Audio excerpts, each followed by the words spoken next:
Hey, beautiful people. Welcome to Moms Are Funny Too podcast, the mother you wish you heard all the real tea from.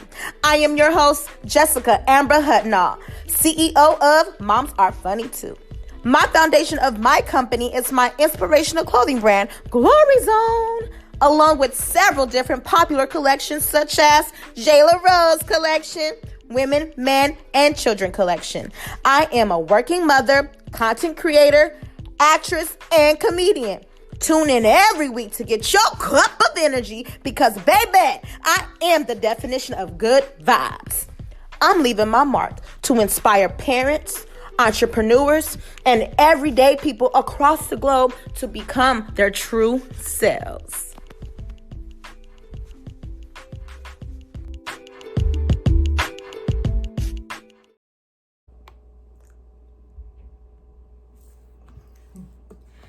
So today's guest, we have my sister girl, Brittany K. Jackson. Thank you for coming on the show. Thank you for having me. You're welcome. You're welcome. So tell the audience a little bit about yourself. And Okay. what you do. Oh, wow. Well, I mean, first of all, I guess it's a pleasure to be here with you on your show. I'm so proud of everything you're doing. I feel like you are a woman who is relentless. You don't take no for an answer. You don't stop at no. You always keep going, and it's reflected in the work that you do with Glory Zone, with this podcast, so many endeavors. And so I'm glad that I've had the opportunity to share spaces and opportunities and just moments with you over the last probably few years, almost 4 maybe. Almost 4. Thank you. Is it uncle? There's still a little bit right there. Oh, Lipstick. God. Just getting a lipstick. Thank you, sis. Yeah, the lipstick on now. It's Sorry, I had to get my sister lipstick off her teeth, y'all. My sister on your face, I'm saying something, okay? I am saying something. So I'm glad to have had that opportunity to be able to share, spaces with you where, we've grown, insurmountably. So, yeah. It's like every time we intertwine and meet, it's like we've grown and then we kind of probably experience similar things. Yeah. And like being around the same timeline, like and I always seem to run into you somewhere. Yeah. So that always happens with us. Yep. God is good. So, yes, He is. Okay, so where are you from? Okay, I'm from the Bay Area, San Francisco, Vallejo. I've been here in Los Angeles for about 8 years now. Okay. Yeah. From the Bay Area, Yep, y'all. yep. So what brought you to LA? What brought me to Los Angeles, I had just graduated from Howard at the time. Mm-hmm. I'm not gonna say what year, because I feel like the time is just escalating real fast, you know what I'm saying? And I'm just like, anyway. So I had graduated. I was working for the summer in San Francisco as a job developer, so I've had that experience. I ended up working as a job developer for the same program that I grew up working in as a youth. Okay. So, I was getting my coins from an early age. Yes. And I just had that level of independency instilled in me from a young age. Just a drive to want to do something, to have something for myself. Anyhow, I came to Los Angeles to pursue my master's degree. So I found a program that I wanted to go to, which was at CSUN, California State University, Northridge. Okay. And it was in public administration and urban planning, because I saw myself, getting into real estate development. But then I also liked the idea of public service. So that brought in the public administration factor. So came out here for that reason and ended up falling into journalism. By faith, I always tell people, somebody put a bug in my ear about LA Sentinel, Los Angeles Sentinel. And I went up there. I happened to be living like 5 minutes from the Los Angeles Sentinel. And went up there and took my resume up there. I had my little vintage Versace suit on. Something my mama found, little something. Okay. I was like, I love your mama. Woo! Yeah. She got style too. Right. Yeah. So anyhow, my mama love you too. But anyway, I love your mama. Went up there. I didn't know what was going to happen. I didn't hear back for about 3 months until the following year, February I got a call from someone I consider to be a mentor here, and he called and said, "Hey, you wanna, you know, do the 43rd annual NAACP Image Awards?" And I'm like, "What? Wow. What do you mean?" I was like very young, and I just wanted to have an opportunity to write because writing is my first gift.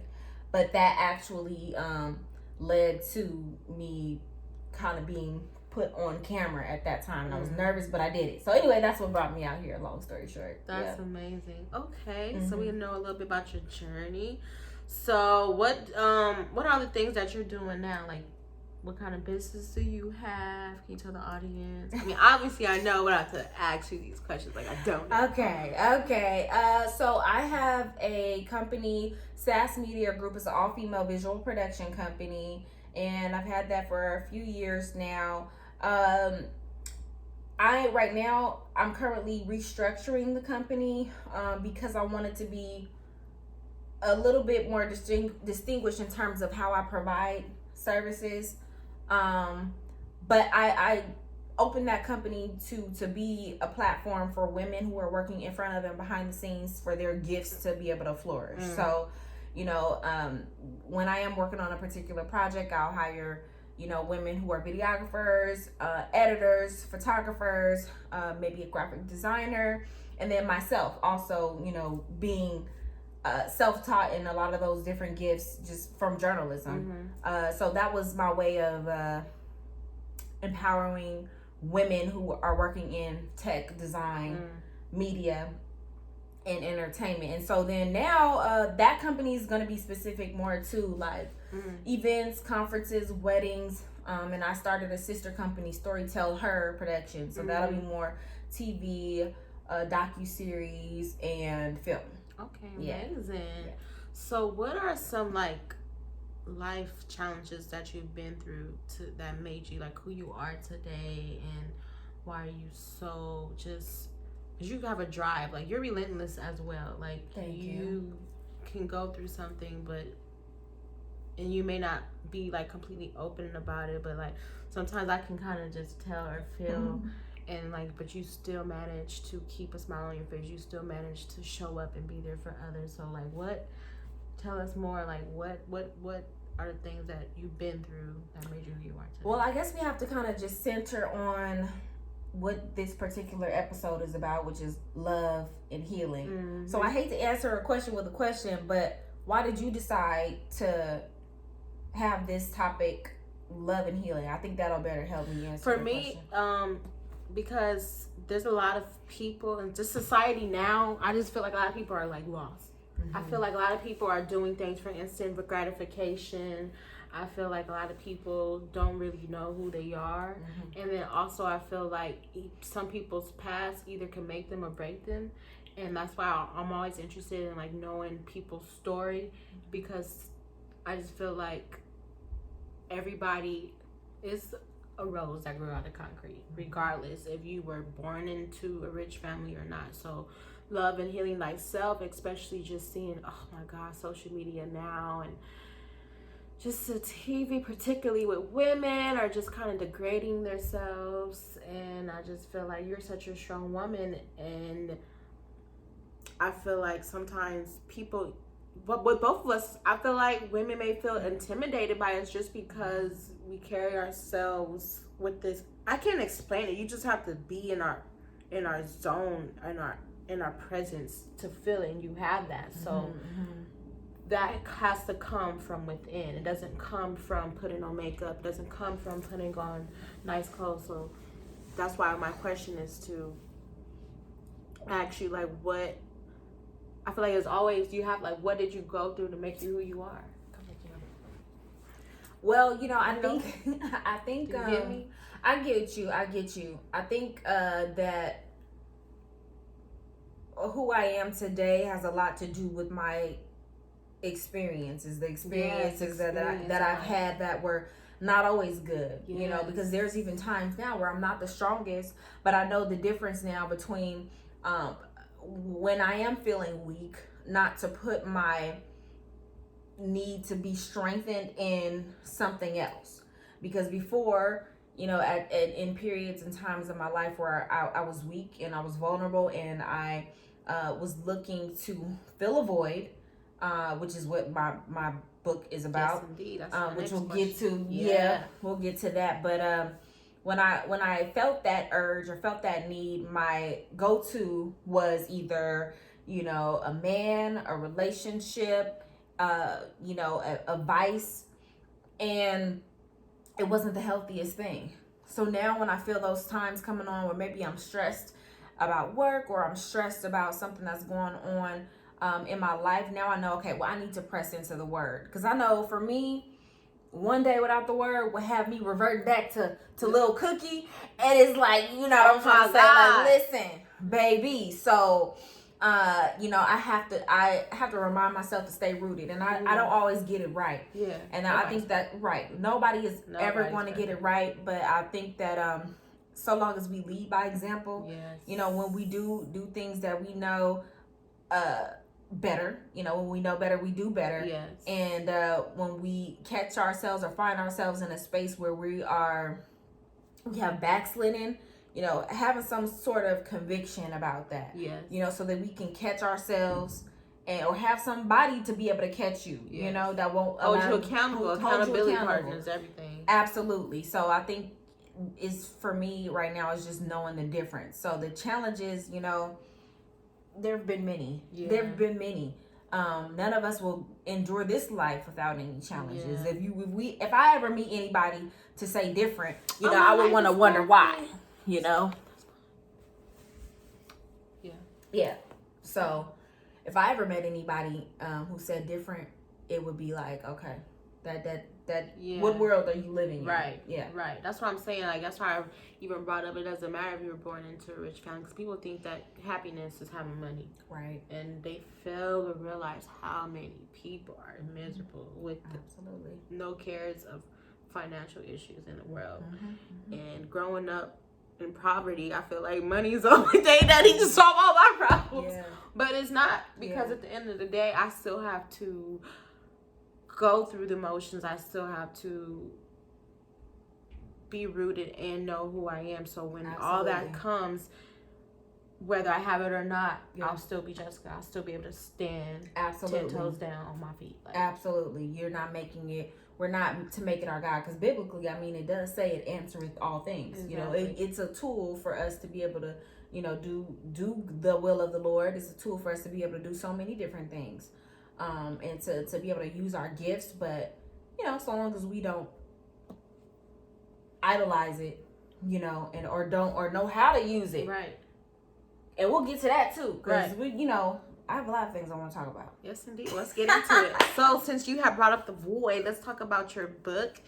And we're not recording on. Oh, we're still recording. Oh my God, where's your book? Show your book. Yes, we still recording. Okay. Sorry, guys. She's gonna go grab her book because we're recording the podcast, and we're also doing a video recording, you guys that's listening in. So when you guys can also see, I'm bringing the faces to the voices. So this book here is The Void, the Vice, and the Vine, and it's written by Brittany. So tell us about your book. Wow. So it's actually been, let me say this, it's been a while since I have I guess promoted my book or just done any. It's been a while, and I got it on my bookshelf. Thank you. You're welcome. And I will say that I've been taking time for me and time to reflect and think and grow mind, body, spirit, and it's been a great time.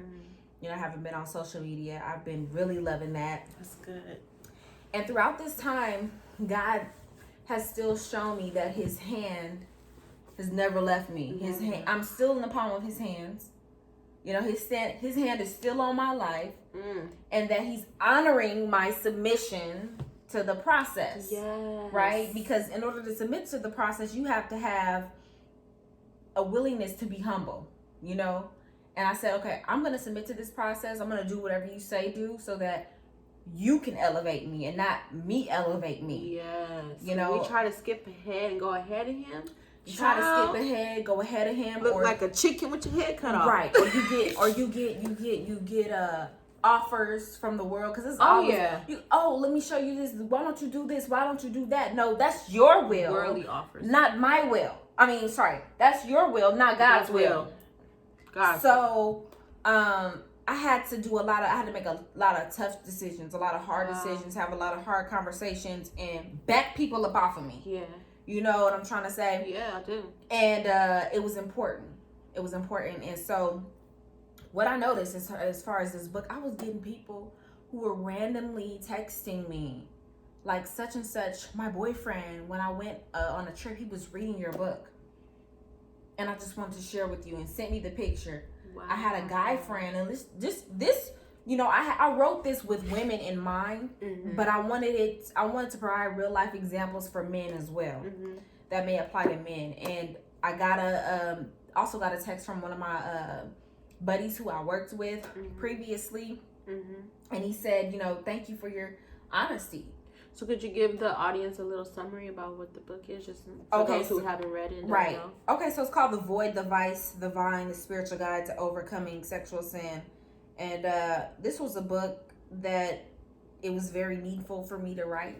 It was very needful for me to release, but it's also purposeful because I wanted other people to understand that they're not alone in some of the struggles that they may experience in this area. And a lot of time people don't even know that it's a struggle, but they keep fighting the same battles and find themselves in the same predicament, looking for love in the wrong places, using other things to cope with not having love that maybe they grew up lacking, you know, whether it was a parent not being there, or, you know, just growing up around certain circumstances that caused them to then say, hey, you know, let me find love in sex, you know, because there's a difference between lust and love. And the true love that God have designed for us is not for us to be willy-nilly about the whole situation. So this book is just me being raw, is me being candid about my experiences, in hopes that, you know, other people, especially women, will grow to find wholeness within themselves. I'm providing tools, but I'm also allowing everybody who reads the book to state their truth. So there's, you know, actual points in the book where you can write, you know, things that you may be experiencing, and you know, just get a chance to kind of like express that. So it's a really good read. I encourage anybody who's ever dealt with, you know, issues in relationships, or even in their singlehood, to read the book. Yeah. That's amazing. Well, I commend you for writing it. I'm still ain't done reading it yet, so I can't say I'm gonna spank you. You should definitely spank me, because I got about a few books over here that I haven't finished. I'm trying to find a time to finish it, so my bad. I love you. No, it's okay. It's okay. Look, I'm being honest. I am being honest. I need to read it. But it's on Amazon. It's on. Oh yeah, tell them where they can find it. You can find The Void, the Vice, the Vine. You can put that in, or you can put my name in, Brittany K. Jackson. Yes, I pronounce all my syllables. Thank you. You can find it on Amazon, or you can find a way to hit me up, because I'm incognito right now. Yeah, she is. She didn't block us, y'all. She just off of Instagram. I promise you. Okay, so my next question is, so we've been talking about God. So what do you believe is more important, to be religious or to have a relationship with God? Well, you know the answer in the way that you said that. I know, but some people, a lot of people don't know the difference. They don't. Obviously, well, okay. Where do I start? Okay, so it is definitely more important to have a relationship with God. I think that a lot of people get caught up in the idea of what it means to serve God, or the idea of what it should be, or blaming God for things that were the will of men, and our ability to have free will, often blaming God for those things that happen in our lives. And for me, it's important to have a personal relationship with God. When I first got saved, because I grew up in the church, I was raised in the church. You know, my parents raised me to have a relationship with God, or they raised me to know who He was. You know, they raised me to teach me how to say my prayers, you know, and all of this and all of that. But establishing a personal relationship was very different, because I tested all that there was to test in the world, and didn't understand that in those times where I could have lost my life, you know, dealing with domestic violence, or times where I was just going overboard, you know, just getting into things that I shouldn't have been into and situations that I should not have been into. Enduring those things, I knew later on that it was God who had his hands on my life. But at the moment, I didn't care. I was just taking the risk because it was my release. It was my way of coping. It was my way of getting through whatever that I needed to get through at that time. And you know, that's what I love about him most, that he actually allows us to go through that because he already knows. He chastises us. Yes. You know, for our peace, you know? Right. And I think about that. That's what's amazing, and what makes me even want to like just like act right and be more. I don't want to use the word righteous because I still sin and I still have things that I'm going through that I need to work on with myself individually. But it makes me more cognitive and more aware of what I'm doing, and I actually think twice about this will hurt God's feelings. Right. And you because know, he's been so good to me and I don't want to hurt his feelings. Absolutely. And for those that don't know what it means to have a personal relationship, you can simply get in the word. You can open up the Bible. You have to read it for yourself. Not through the pastor, not your mama, not your daddy, yourself. Yeah, because guess what? Salvation is free, but can't nobody else. Salvation is yours. It belongs to you. So you have to be the one to cultivate that relationship. Can you imagine if you just, you know, you have someone who's close to you, maybe a parent or best friend or someone you love with, and you don't have a relationship, you don't have a personal relationship with what sense does that make? You have to be able to cultivate a relationship. So you got to get in the word. You have to read it for yourself, and it's a living, like it's the living word. So it's like a living document. The things that you may read at one point, at a different point in your life, may mean something completely different, and it be the same scripture. Yes, indeed. You know? Yes, indeed.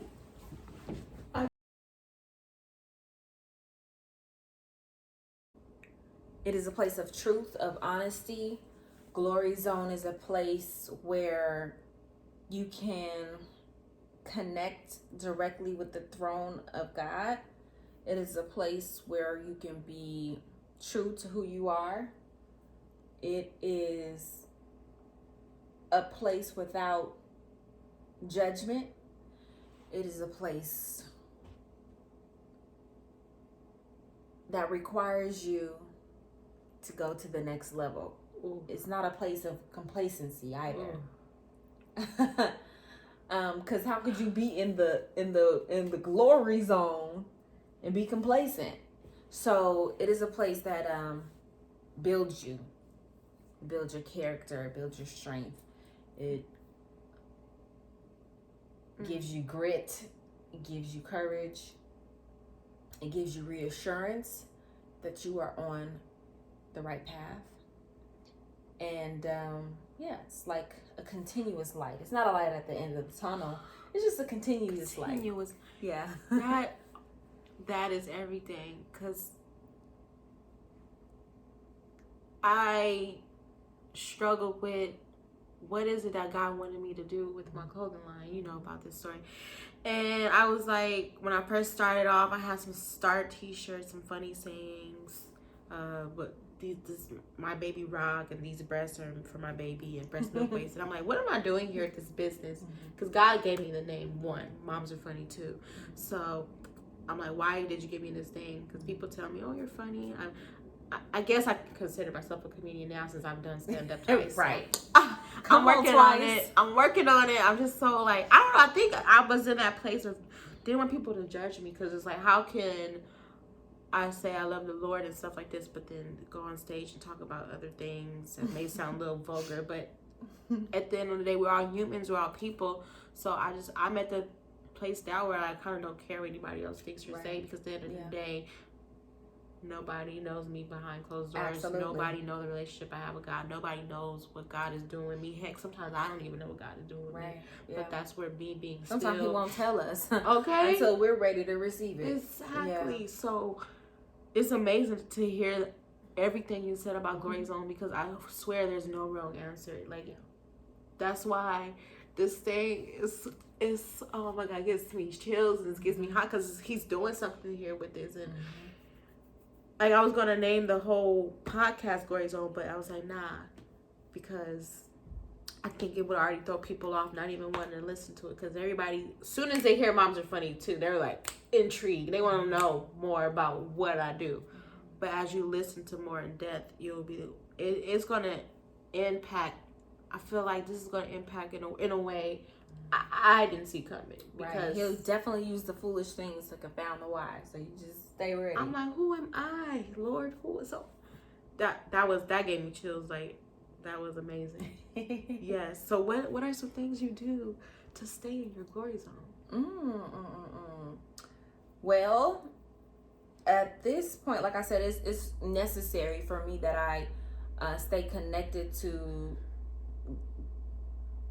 the word of the Lord. And if I don't, like if I fall off the wagon a little bit, I can instantly tell. Yeah. I can almost instantly tell because things agitate me a little bit more.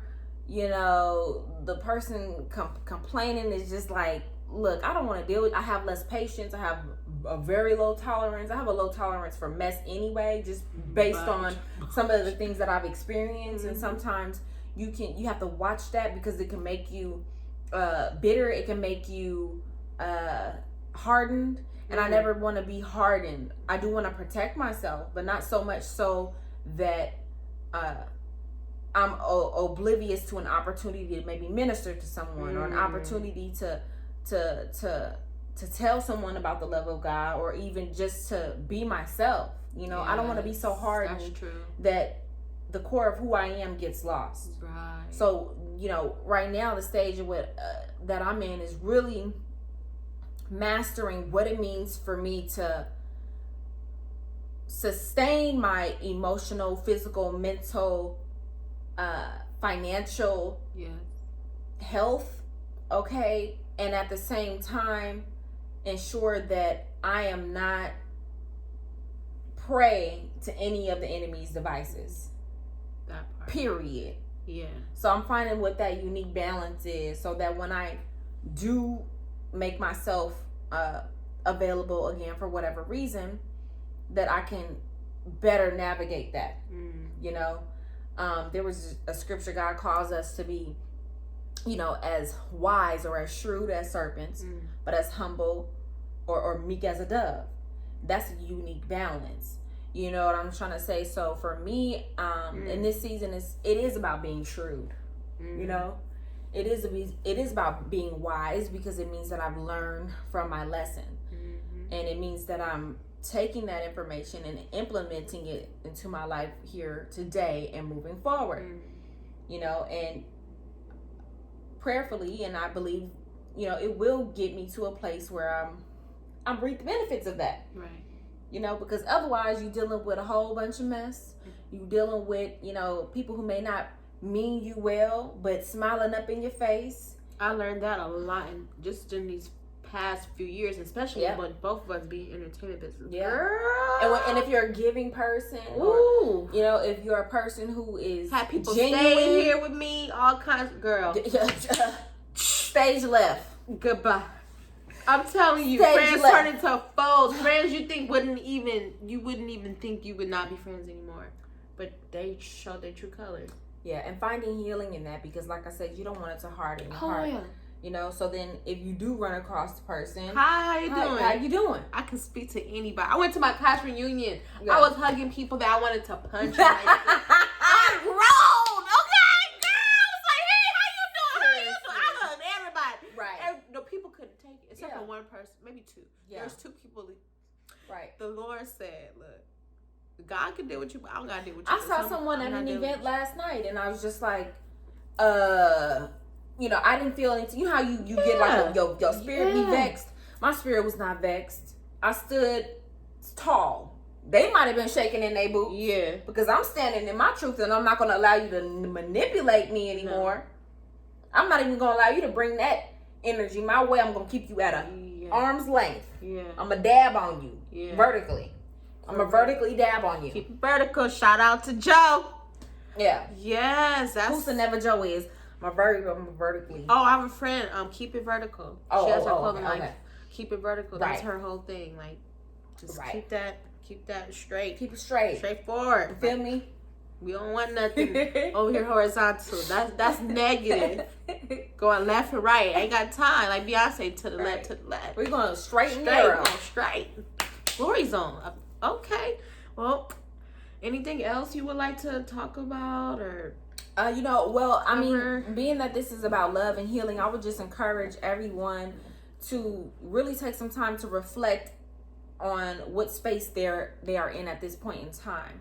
One of the things that has always helped me was being honest with myself. And learning to be honest with myself. And learning to be honest about the fact that I'm not perfect. And going to God and being like, look, Lord, I need you to help me with this. You do not have to prep and prime yourself to go before the Lord and ask for his help. That's a huge misconception. He will accept you where you are. He will accept you where you are now. You have a willingness and a desire. He will meet you at your willingness and at your desire.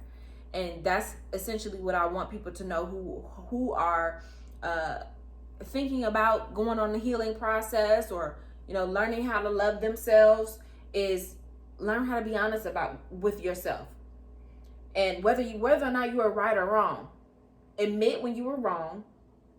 Confess that, repent, ask for forgiveness for those who you have to ask for forgiveness for. Learn how to forgive yourself fully and truly. Yes. Journal, speak it out, act it out. I don't know, whatever it requires for you to get healing, but you have to be honest. And so that's essentially my tidbit. That's amazing. Well, you are definitely looking good, girl. Well, thank you. On the inside and out, I can tell. Thank you. Working on you. Yes. And that's what it's all about. And that's why I chose you to speak on this, because I didn't want to just pick anybody who's, you just know certain people who, you just know. Like, if y'all see this video right now, like the face I made, you just know. Sometimes you just can't put a word to it. You just know. So, yeah, that's amazing. And, like, I know Brittany is definitely a person who's always, no matter what, always working on self.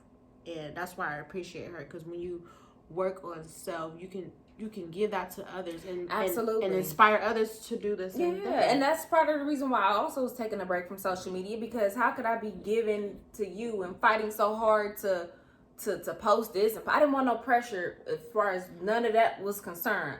I wanted to work on me, do things on my terms, because we were talking about before, I'm done with over accommodating people and their needs. And it's all about what works for me in this season. And that's just the point. Period.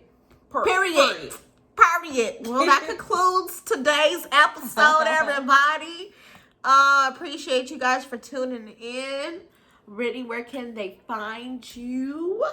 Let them know where they can find you when she returns. Okay, so on Instagram right now, if you put it in, you ain't gonna get anything. But I'm on Instagram as Brittany K Jackson, BrittanyK Jackson. Same thing on Facebook, and I am on LinkedIn. Okay.